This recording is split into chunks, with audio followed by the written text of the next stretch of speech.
मुंबई महानगरपालिका निवडणुकीच्या पार्श्वभूमीवर एकीकडे विकास कामांची आणि पुतळे उभारण्याची श्रेयवादाची लढाई जी आहे ती राजकीय मैदानात बघायला मिळते, तो दुसरीकडे रिगल सिनेमा या ठिकाणी बांधण्यात आलेला बाळासाहेब ठाकरे यांचा पुतळा सध्या हा बंद करण्यात आलेला आहे। आपण बघतोय की दुरुस्तीच्या निमित्तानं या ठिकाणी हा पुतळा या ठिकाणी झाकला असल्याची माहिती सध्या मिळत आहे।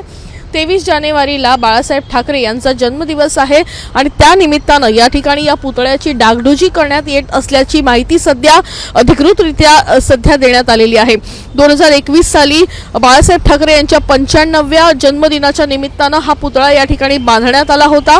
राजकीय पक्षांची उपस्थिती त्या ठिकाणी देखील बघायला मिळाली होती आणि अवघ्या 4 वर्षांमध्ये या ठिकाणी पुन्हा एकदा जे आहे ते पुतळ्याचं बांधकाम करण्याची गरज का भासू लागली असा सवाल खरं तर या एकूणच परिस्थितीवरून दिसून येते। एकीकडे निवडणुकीच्या पार्श्वभूमीवर मोठ्या प्रमाणात हे पुतळे कोणी बांधले याची श्रेयवादाची लढाई जी आहे ती सध्या बघायला मिळत आहे आणि अशामध्येच बाळासाहेब ठाकरे यांचा हा पुतळा या ठिकाणी ऐन निवडणुकीमध्ये बंद करून ठेवल्यामुळे वेगवेगळ्या चर्चांना उधाण आलेलं देखील बघायला मिळतंय। कॅमेरा पर्सन विक्रम सवैदेही काणेकर, साम टीव्ही न्यूज, मुंबई।